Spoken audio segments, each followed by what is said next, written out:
na chaîne il y a prophète. Prophète Lolo za vérité vérité. Prophète nani wana. Mais oyebi prophète Denis lessie na chaîne naï. Musique à mokili banda obeta. Même ndeko mo ayembela yemo ndo cha extrait wana. Soka tu wana boya azo sepela azo. Si quand le temps bino votre thérapie c'est comme si à contre bino. Tu racontes bino te? To mo ba miracle to so mo na boy. On zomba bibi boy. Mais so mo ni pasteur ngoye moko. Quel orgueil. Quel orgueil. Et pourtant yé et puis lelo tant ba tu biso ba telemela azo silika. Mais yé so za mutu o telemela ba na Congo. Mais ça apporte wana a telemela ba pasteur tout. Kolobi ne Golfin. Apporte le Paul Mutombo Kalombo. So za mutu o telemela ba na Congo. A nzela parole. Nga juste na landi a oti le ministère prophétique. Denis lessie, prophète Denis lessie na kata église na yi. Na ninyo na la télévision à l'Axango. Mais apporte le Paul Mutombo Temabi, il n'y a pas de prophète des nations. Série pendant prophète Denis lessie régné. On a mis un prophète des nations. Il n'y a pas de prophète des nations. Il n'y a pas de prophète des nations. Après cette explication, il pouvait avoir raison. Mais les loyaux sont qui battent les télémélaïs. Battu balobi qui va migrer quand on a oyo et ça en zambété. Au moins à siliki. Au moins à siliki. Ban les siliki. Non. Mais il n'y a pas tellement de prophète, pasteur Sonic à fouta. À tellement de Coutinho Fernando. Il y a pas l'élo. Au lobby. Aux apôtres Remana. Ici que j'obéis takuna. Pasteur. On a qui est équipe et sa chrétienne. Et comment ça n'a mawa? N'a qu'autant à sa équipe wana. Battu bazo boya na niveau quartier na biso. N'a côté là. Dans l'obité, et ça peut mal embêter sur toute l'équipe Nabiso. Il y a des frères qui ont balé, bakon to be musala kuna ko beta kuna. Mais tala lelo. Et pourtant na mona ye pasteur wana. A telemela pasteur qui s'est mis na série pasteur qui s'est mis comme député na TV. A boyi ba santé ba sa politique té. Sur tout na yosko pasteur Mukuna. Évêque. Ba santé ba sa politique té. Sikoy. Ba sa équipe ya balé. Ba fêter une année, ba bengisa batu pona nini ba wera ba beta musique wera ya ba Fabregas ya ba Brickington mais finalement pasteur musicien moko boye ayela ye CD na ye abonde la pona yango pour ça la succès Heritier mutayela qui pasteur Jean Bosco Kindomba ah papa na yo mtote ya bien boye eza nini elo nini oyo quoi boy hein tout le but est que il faut bien héritier beaucoup sur na héritier héritier ko senga prier musala nzambe te peut-être nzamba garder mais prier la biso makazani héritier bon la mutema mais ce que tant héritier lui cédé na yo et que c'est dans les okomisa nzambe ozomona te que trop c'est trop pasteur hein tolemi misala na bino mwani ke bozana bino nzambe te et puis limbisanga oyo bato beto benga ba grand parce que au moni ba lisolo ya bandeko Jérémie Maemba. Il y a un prophète Jérémie. Nazara matanga na été mais il paraîtrait. Ce qui va chef coutumier ba yaka to ka ndécorer ma azolo bango. Mais nanya ngo prophète o asala succès na mboka o Congo. Collègue Jérémie Maemba.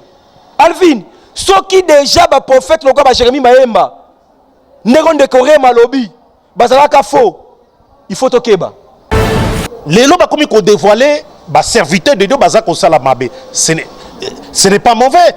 Namoni angote parce que on a vu justement na katia ya makomi yesu ye moko ko réprimander sévèrement ba pharisien na ba sadducéen na ba scribe kolobela bango insensé mais c'était très fort ba pharisien ba sadducéen ba scribe ba koka ki kondimate bonzambe na bonzambe lola ezofuta bien aimé simana on to ya lo bakenza maboye to kwaye lisusu wapi elongo na filo moko ya motema bivense do mo depuis Londres maman Merdi na maman Gisèle Lukelo motema papa Emmanuel na Boston na Bosente papa moko bien papa Asso depuis l'Angleterre papa so nzamalola amona yo pasteur Feza Misia la bouche autorisée de l'Éternel depuis Zurich bonzambe ezokita na maloba lelo bien aimé dans le Seigneur pelo là et qu'on fout à biso bien aimé bolanda qui très bien ba émission ndeko moko apporte remato salagina la fois passé bien aimé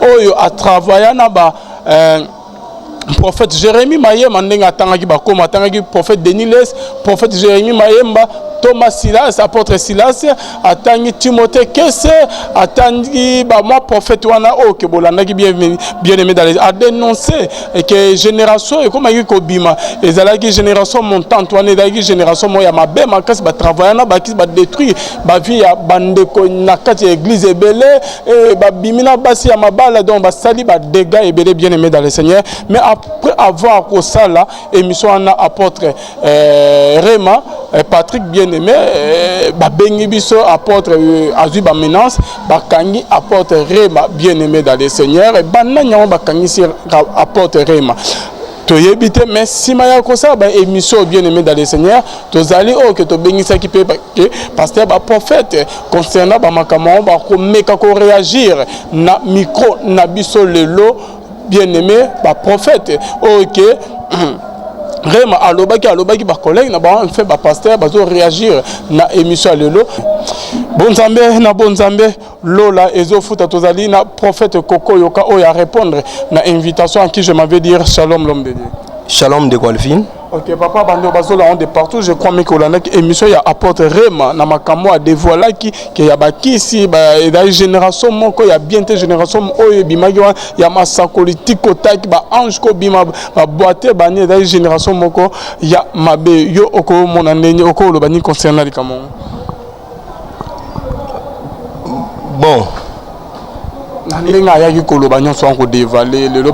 Est-ce que ça m'a béto madame Makamo à Salek? Est-ce que ça la bonne voix au cas qui pour que soana? Merci beaucoup de Colvin pour n'andeko prophète Rema nandenga lobaki makamno so lobaki wana zo engagé moko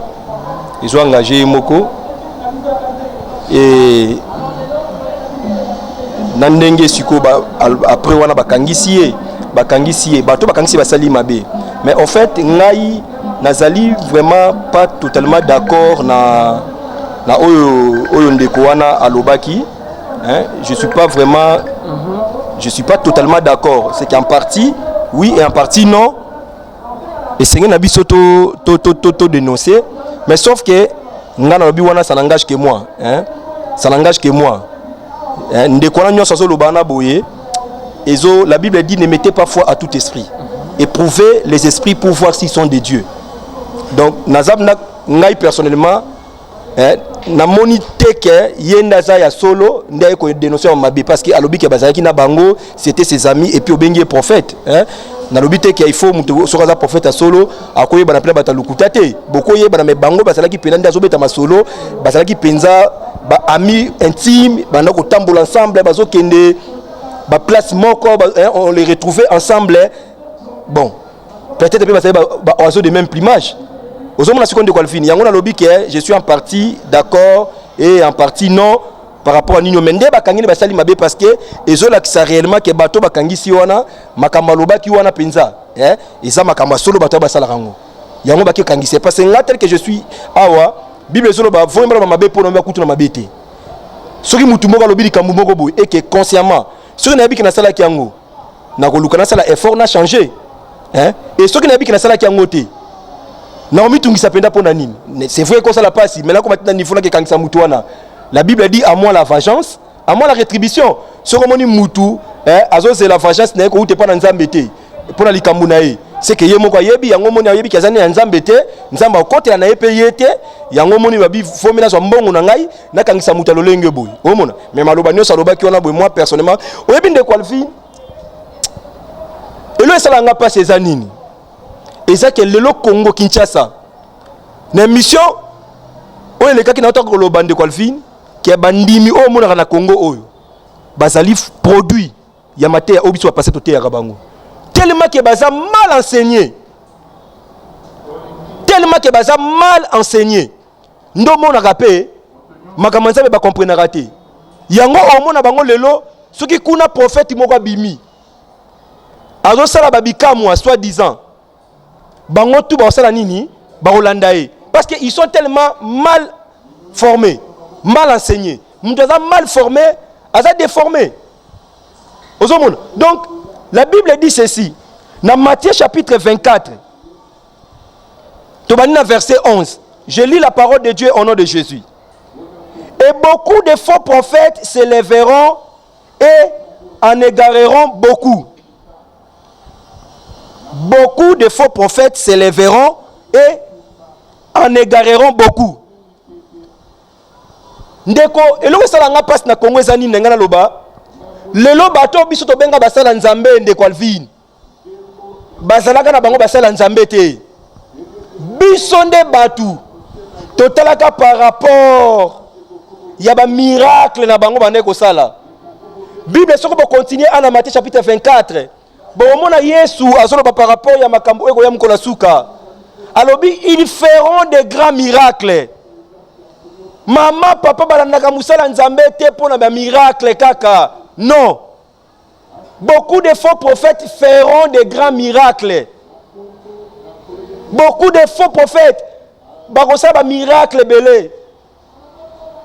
Balandaka mutu parce qu'il a la parole de Dieu. Dieu a opéré des grands miracles dans nzela ya Moïse. Mais ce qui est là to raisonner comme Moïse. Ce qui est là to kanisa comme Moïse, ce qui est là Moïse a considéré la mise sur bateau. C'est à cause de la parole que Dieu lui avait donnée. Jésus-Christ de Nazareth a opéré beaucoup de miracles. Mais les gens ont dit jamais l'homme n'a parlé comme cet homme. Jésus a apporté la parole. Maman, Landa, pasteur, d'abord pour la parole. Et si tu crois en la parole de Dieu, la vraie parole de Dieu, les miracles vont se suivre. Voici les miracles, Marc chapitre 16, qui accompagneront ceux qui auront cru à mon nom. Les miracles doivent nous accompagner. Excusez-moi de quoi le film. Et ma moyen c'est la passe. Toko on a un miracle. C'est pas parce que nous sommes pas mutu. Et puis limbisanga, oye ba tebe to benga ba grand. Parce que au moni ba lisolo ya bandeko Jérémie Maemba. Il y a ba prophète Jérémie. Nazaka matanga na été mais il paraîtrait. Ceux qui ba chef coutumier ba ya kato ka ndeko Rema azolo bango. Mais nanya ngo prophète o asala succès na mboka o Congo. Collègue Jérémie Maemba. Alvin, ceux qui déjà ba prophète lokwa ba Jérémie Maemba. Ndeko ndeko Rema lobi. Bazalaka faux. Il faut tokeba. Il faut tokeba. Il faut tokeba. Et puis Toyoka qui a bandé ko Jérémie batanga ba église ya ba pasteur Koutino, bazalaka kuna. Ozomona ke non, bato biso to benga ba grand. Mais bangonde mutu ba soutenir ba petit na bango wana. On dirait bazalaka les oiseaux de même plumage. Bazalaka ba na école na bango. Na biso ndeko mususu ozaka na Congo le loboye bato bebe balandaka e. Mais au moment ndeko na boye sur hôtelier pendant bien na misu avec des lunettes prophétiques de la parole de Dieu ndeko Alvin. Tu vois que celui-ci n'est pas de Dieu. Mais tiens yaka na Congo kotaka nani mtayaka na ye. Na Kinshasa ao. Mais ka ba grand na to monaka et ba beba na pena grand na ozomona siko. Ça veut dire quoi biso ne tozo benga bango ba grand homme de Dieu parce qu'ils ont opéré des miracles. Mais Jean-Baptiste est considéré des grands. Jean-Baptiste ba benga grand prophète Jean. Mais Jean n'a fait aucun miracle. Bien que c'était lui qui avait montré Jésus. La Bible dit, quand Jésus baptême, le lendemain, Jésus passait. Jean a dit, voici l'agneau de Dieu qui ôte le péché du monde. La grandeur, c'est quand nous montrons aux gens l'agneau qui ôte le péché du monde. Mais je sais que le miracle est accompli. La Bible dit quoi? Dieu accompagnait la parole des apôtres par des prodiges, des miracles et des signes. Ce qui les miracles sont des résultats de la parole de Dieu bien prêchée. Donc si la parole de Dieu est prêchée selon la pensée de Dieu, les miracles vont s'en suivre. Mais ce n'est pas un miracle tout le monde a. Et là, comment on dit que l'andangaï pour oye ba que pasteur oza nzambete. Ndeko shishika. Ce qu'on dit pasteur n'est pas un prophète. Ndeko Alvin, nazali ka ba prophétie. Bande ko porte ba ko témoigner. O ba bengangaï. Ba ki pe ko témoigner. Ba ko témoigner. Ba précision prophétique et open nzambe asala na nzela na ngai. Aloba na nzela na ngai. Ozomona ba guérison pe ba miracle mususu. Mais ce qu'on dit mutumo aza prophète. Azuli no banan azui ba don prophétique. A commission likolo ya liloba na nzambe. C'est que aza déjà faux. Parce que tous les ministères, Pierre a dit quoi? La arc des apôtres. Quand il y a eu des problèmes avec les jeunes et les veufs et les nisténas hébraïques, abinini. Bon pour cette personne remplie d'Esprit Saint, ayant un bon témoignage. bando kabola biloko pour être bis toko tikate lilo bana nzambe pour to kipe ba makambo wana nous bis toko tikaka na nini na ministère ya parole et na prière tous les 5 ministères l'apôtre les prophètes l'évangéliste les pasteurs et docteurs ezali l'otomo ya liloba na nzambe. La Bible dit que la parole de Dieu habite abondamment en vous. Les faux prophètes accompliront beaucoup de miracles. Matthieu chapitre 24, Jésus ne ment point. C'est Jésus qui a dit ça. Yango moni le la Congo. Batu banandaka passer pour les miracles. La Bible dit cherchez premièrement le royaume des cieux et sa justice. Les restes, les miracles et Olandabino. Yango omona excusez ngai. Pasteur Azuli Kabami pardon limbisa ngai. Pasteur mona Congo. Oya banda côté ya sanctification, sainteté, abanda côté ya parole. Les chandeliers. Mais lelo omona nini? Miracle, miracle, miracle, miracle. Et aujourd'hui les pasteurs là alingi a faire croire na batuke, il est le seul apôtre na mokili ou bien na Congo. Mensonge, mensonge, mensonge. Dieu n'a pas que Moussel Karanzambe moko. Sur moni orgueil. Parce que l'antichrist a arrogant, blasphémateur, caractéristique antichrist. Sur moni Moussel Nzambe de Kwalvin, a commis comme c'est comme Césaïe. A joué moi disciple na moko boye.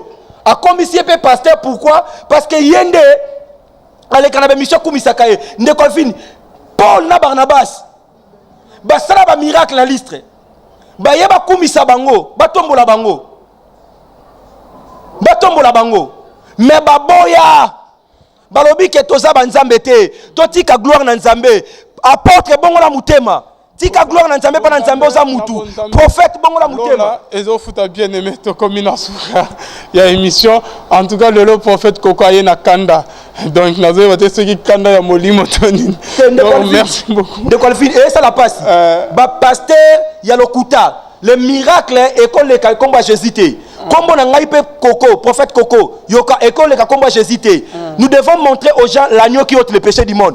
Nous devons lever Jésus au-dessus de tout. C'est lui qui est élevé au-dessus de tout. La Bible dit il n'y a pas un nom qui a été donné parmi les hommes par lesquels ils peuvent être sauvés. Si ce n'est que le nom de Jésus-Christ de Nazareth. Jésus-Christ de Nazareth. Ndeko Yesu nde atongo parmi biso. Totika ko sabatu. Yango mo pasteur be bayaka awa miracle, prospérité, l'autre monde ba réalité.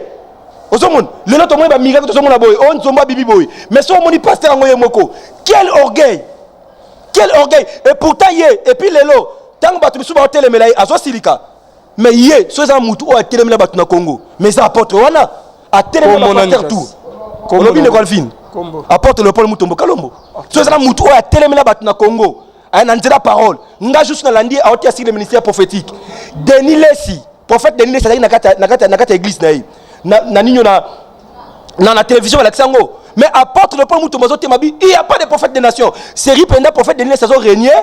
On bien un prophète des nations. Il n'y a pas de prophète des nations. Après cette explication, il pouvait avoir raison.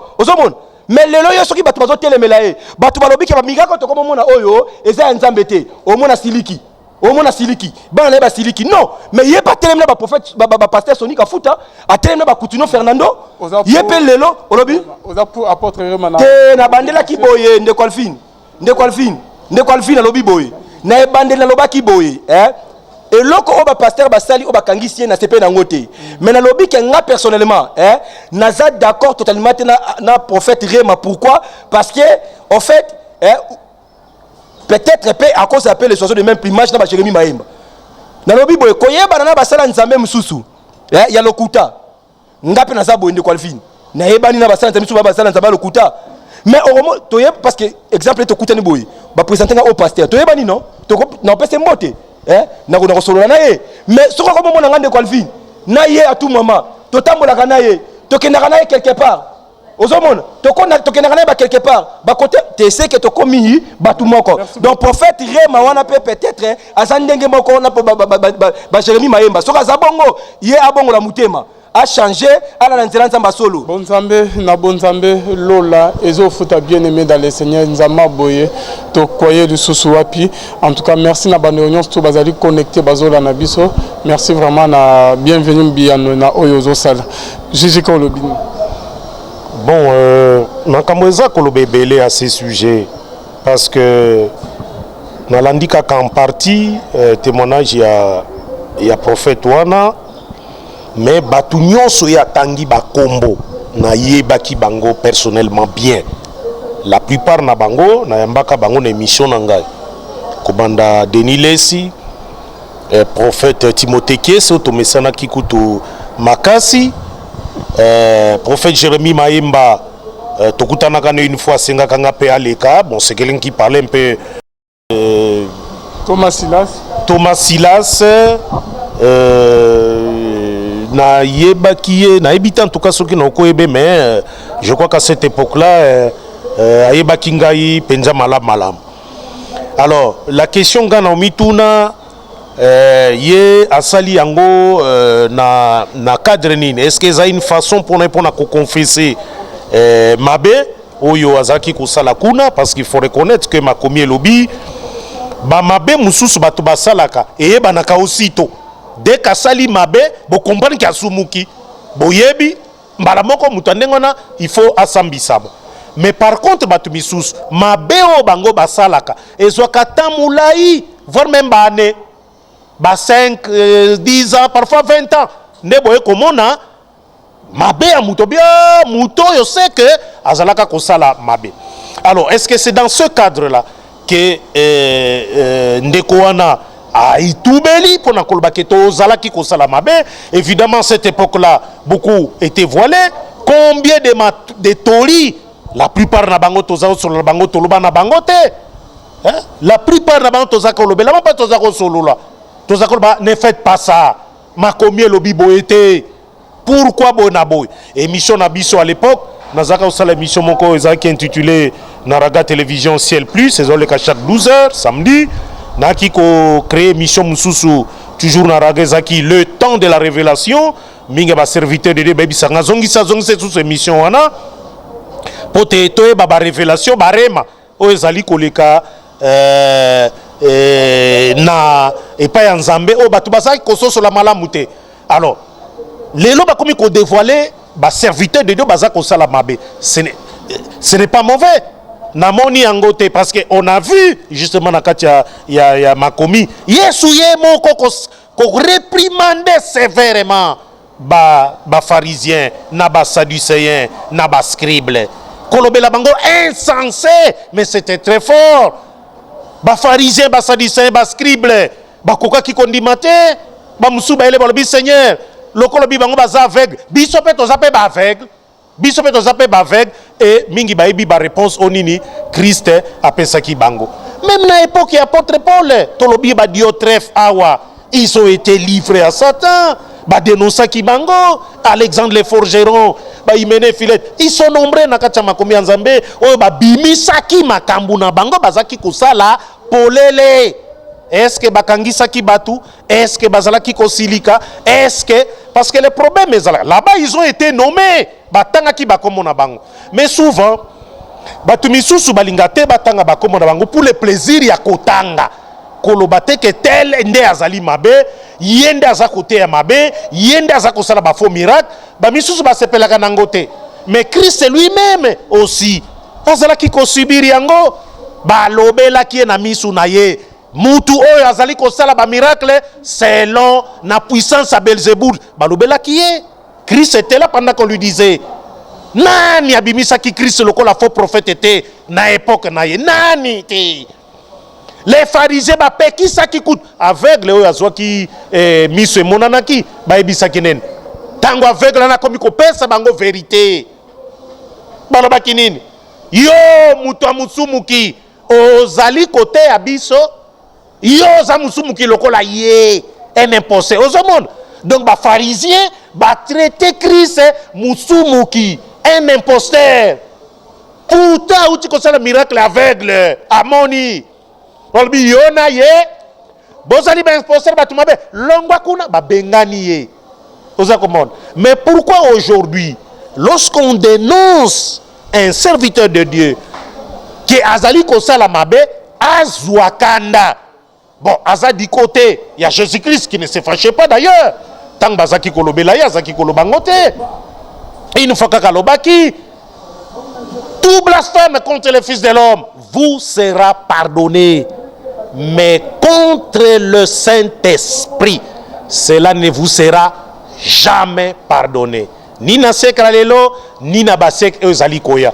Mais na mituni, mais le miracle qu'il faisait, mais c'était justement le Saint-Esprit, parce que c'était lui-même le Saint-Esprit. Mais parce qu'il voyait un homme et qu'il était un homme de charité, un homme de grâce, un homme de miséricorde. Apesi bango nuance wana. Blasphème contre le Fils de l'homme et kolimbisi labino. Contre ye donc, c'était une façon ya kolimbisa bango. Contre le Fils de l'homme et kolimbisa, mais pas contre le Saint-Esprit. Pour blasphémer contre le Saint-Esprit, pas de pardon. Il est allé toujours avec cette grâce, cette miséricorde. Père, pardonne-leur, car ils ne savent pas ce qu'ils font. Si tu es un homme de vérité, comme Jésus-Christ, d'ailleurs, un véritable serviteur de Dieu ne peut pas être reconnu. Apôtre Paul Alobina, Galate 1, 8. Prophète Tangelangango, le Kolomina Kanda, Penakomina Kanda. 1, 8. Alors, si nous-mêmes, c'est-à-dire, Naï apôtre Paul, Naba apôtre Pierre au Bazana Jérusalem, Toyeto Mutumususa et côté Abino, évangile Keseni, Naoyo, Napesibino, qu'il soit maudit. Tout ce qui apporte un évangile qui est contraire à celui que l'apôtre Paul a apporté à l'époque naïe. Ozali la parole de Dieu. Révèle-t-il elo? Azali sous la malédiction. A comment on a l'olate? Il faut être dans la même idée. Lokolaye pour hériter les royaumes des cieux. Si nous-mêmes, alors biso ki biso, to anzelo auti pembeni anzambe. Mutu anazakina quelle assurance ya mutu. Auti pembeni anzambe. Alors binzambe tiningai na évangile musus. Différemment de Oyongana Tei, à la Kelamabe. Ah bon? Apporte Paul. Ça c'est exagéré. Donc, Moutoti pas en Zambé, l'évangile Moussous, Yola Kelae, il était sûr. Apporte Paul la continue le Bénin. Est-ce qu'un dengue na lobi boy, nazali ko plaire na batu? Est-ce qu'un lobi boy, nazali ko plaire na batu? Ceux qui nazali ko plaire na batu, nazali sous-serviteur de Dieu. Un serviteur de Dieu véritable est comme ça, Alvin. Il est toujours comme ça, à ko plaire na batu. Ce qui est la vérité, il dit la vérité. Parce que Christ lui-même l'a dit. Natiki apôtre tanga version apôtre kokotanga na na mono komi pe na kanda na non pour l'instant au sol lobby déjà nous courons derrière l'état au sol lobby déjà prophète oko baksani na le maloba o na tanga na nous Galates chapitre 1 verset 8 je lis au nom de Jésus cependant même si nous ou un ange du ciel nous venions à vous annoncer comme une bonne nouvelle quelque chose qui va au-delà de ce que nous vous avons annoncé comme une bonne nouvelle qu'il soit maudit. C'est ça. Vas-y, prophète. Nakolo baboy, hein? Bandeko ba olanda biso, bonanda biso malamu. Hein? La Bible dit que dans les derniers temps, les gens abandonneront la sainte doctrine. Et ils auront la démangeaison d'attendre des choses. Ils chercheront. Ils se donneront une foule de docteurs, de prophètes. Oh, parce que c'est makambo, oh, bango, parce que c'est pelananango. Bien aimé, il y a des doctrines de démons. Kinshasa yo kangai, Kinshasa rempli la doctrine ya ba démons. Jésus même jour au bayo kangai. Il a fallu que Judas aille sa bango que on a repesa l'ipopé. Yende Messi. Pourquoi? Parce que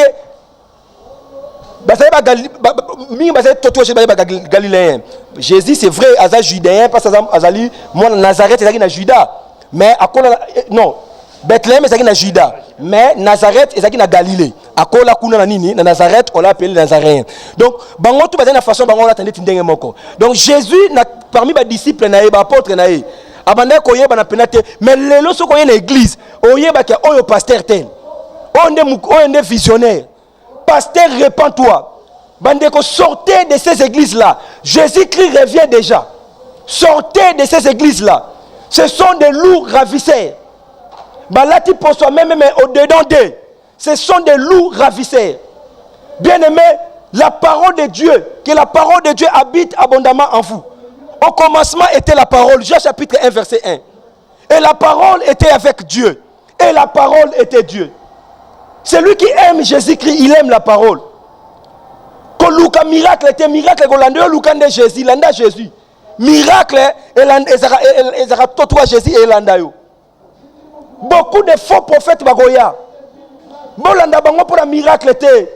Bon la bango tout le monde qui oya commis orgueilleux. T'as la caractéristique, il y a CHAINE. Nzamba yo tunabi, où est ton frère? Ah bah suis-je le gardien de mon frère? Arrogant, orgueilleux. Et ça caractéristique, il y a antichrist. Et l'autre ça l'a monté à passer ça ni. Batumisu bazolo bake omoni e babandaka malamba bapengui. Mensonge, mensonge, mensonge. Mensonge, mensonge, mensonge. On peut un exemple à Salomon.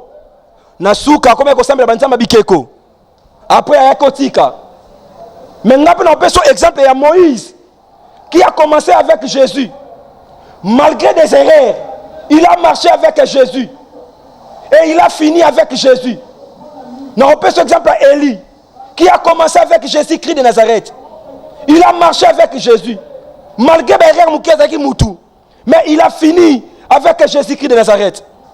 Non, on peut ça exemple, il y a Pierre. Malgré des erreurs, mais on va passer dans le lelo. On est suscité que les erreurs, on est commis pendant que Bazali, il y a des sciences occultes, des côtés, des qui depuis qu'elle a au moins ceux qui moutent de Mutombo lié, nous sommes utilisés puissamment. À soit que simba kisi, à quoi coup faut qu'on peut liboma. Ma bébé ko comme là. Donc bango ba kisi na bango na et ça ka bango ma bébé. Babanda bango depuis que c'est la spiritualité. Le diable ne fait que copier et imiter ce que Dieu fait. Donc c'est à dire quoi? Même pas une semaine de Calvin, au rebanda lelo. To mata malembe. Même Paul, tant bandaka matamba la mokote, malé metia matame ba Pierre. Si ko bango ba banda makamande depuis kala. Yango moni bande ko appuyer ba Jérémie mayemba wana. Pona nini? Ba yeba ke oza ba petit na biso to sa mulongo moko. Yango o remarqué ba tuana ne Calvin. Au moins so ba bi ke no prophète kokoyoka, baza prier oboy hein, c'est pas un prophète. Mais so ba lobi ke Jérémie Maemba bango bandima bango ba veona basala ba campagne même na ba fikine ba bangisa banani mais ba jeune wana homme so la lemba kota GD des faux prophètes bien aimé dans le Seigneur so mona lo baboye so kolanda mi ba mission na ngai na lo ba kapenda boyete mais esa la pasi so za mwana nzamba solo kolanda te po tanga ikombo na yo. Le diable connaît ton nom. Le diable connaît ton passé. Ayebi que l'homme a quitté telle place. Le diable a des difficultés de donner avec précision ton avenir. Comme Abi Kozama Antama Baka son avenir. Il y a un remarqué par prophète Wana. Ils sont forts dans le passé et le présent. Mais la fiti pendant avec précision bazara forte. Dimanche on va sa profession dans de Golfi. Mais il faut pas ma musu ya mboka boy avec précision. Mais on remarque le passé aux Akiboy, aux Salakiboy, maman Naboy. Mais le diable connaît tout ça. Avant, il y a un diable à mon égalité. Bah, des moments à mon égalité. N'a pas paniqué, t'es pourtant qui combo n'angaï. Ou bien si on a moussa na salaka. Non, il y a famille n'angaï, une de salaka. Non. Mais la Bible dit on reconnaît un prophète quand il dit la chose et la chose arrive avec précision. Et aussi, on les reconnaîtra par leurs fruits. Bazali basali ya nzambe te. Bazali basali ya nzambe te. Moko côté la bison de Calvin. Comment bana bakufi na église na yi? Azo prier ka bona mona koyi. Bana mona politique ni mo pembele mona kufi. Et elo e kamusa ngai o mona papa ya mona jumususu na moni papa ya mona azo continuer na église on bim. Oh mon Dieu. Oh mon Dieu. Donc ba envoûter même bandimi na bango. Papa sur la nanga maman sur la dangaï sortez du milieu de sur oza mwana nzambe be pasteur osaka bolamu bibe biso loboko epesi oyo yebate mais bango bolamu na ba itala ngona nini na télévision po ba tuwa mona nini yende pasteur ya saka bolamu akabi voiture yenda kabi voiture yenda kabi boye apesi $1000 papa pasteur sala bolamu batu ba yebate kala tangu to yebaka yote to kaka pe basango ko sala bolamu on est pour l'accent ngote mais lelo et là on est ça la boy donc bah tu es belin de Qualfine bah ça qui n'a pas moi yanzambete la pour la banini ils étaient avec nous mais ils n'étaient pas de nôtres bah ça qui n'a pas moi biso mais bah ça qui bah oyo ya biso te misa to zo mona lelo de Qualfine ozo mona lelo même oyo lelo asali manifestation a pour na ina équipe na ozo mona hein ngamona fandi awa de Qualfine omoni dégager même sur mes missions très ba musique ezo beta kuna pasteur on a dit que équipe est chrétienne et comment ça nga mawa ngakuta à sa équipe wana batu bazo boya na niveau quartier na biso na côté là na lobité et ça peut malambi sur ba chrétien dans équipe na biso il y a des frères ba beta kabale ba ko be musala kuna ko beta kuna mais tala lelo et pourtant na mona ye pasteur wana a telemela pasteur qui s'est mis na série pasteur qui s'est mis na comme député na TV aboyi basante ba sa politique te sur tout na yosko pasteur Mukuna évêque basante ba sa politique te sikoyo ba sa équipe ya bale ba fêter une année ba bengisa batu pona nini ba wera ba beta ma musique wera ya ba Fabregas ya ba Brickington mais finalement pasteur bosaka nzambo be nzambete nazo regretter ba respect nyonso oyo biso na opesa bino omoni ne Rolvin peut-être boyaka basala nzambe mususu boye po azaka na lipapa njoka ne bango basala solo pour la gara bino la biso to ressemble la boye nzamba na bino te misala na bino emonani déjà polele bosali nzambe te repentez-vous vous irez en enfer Jésus-Christ revient déjà repentez-vous on va que même le prophète moi ça chaîne na yao même un film na chaîne il y a prophète lolo za vérité prophète nanywana mais oyebi prophète Denis lessie na chaîne na yi misika mokili banda obeta même ndeko mo ayembela yemo ndo cha extrait wana so ka wana boya azo sepela azo se si kon le lotang bino votre thérapie c'est comme si biso raconte bino tu racontes bino te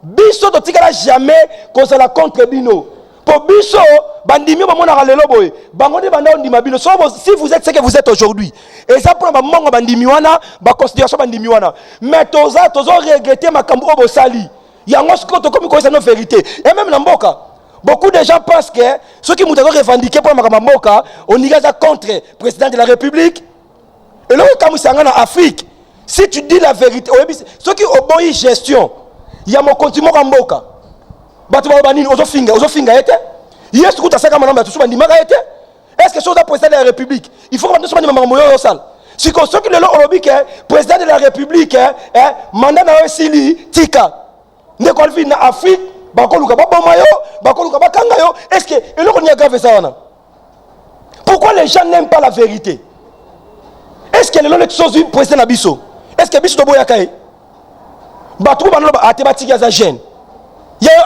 même tu vas y mais vérité ça qui est pas si elle qui n'a mboka batou excusez-moi pas si wana est comme insupportable pas si elle qui n'a mboka même batou bande ko linga yo batou ba kumisa ki yo ngai kutu tango kota na bo continent ke na point noir bande ko basala kuna ba yebi ba olanda ngai na ese bango to tika non ya travailler mais eloko na regretta na landa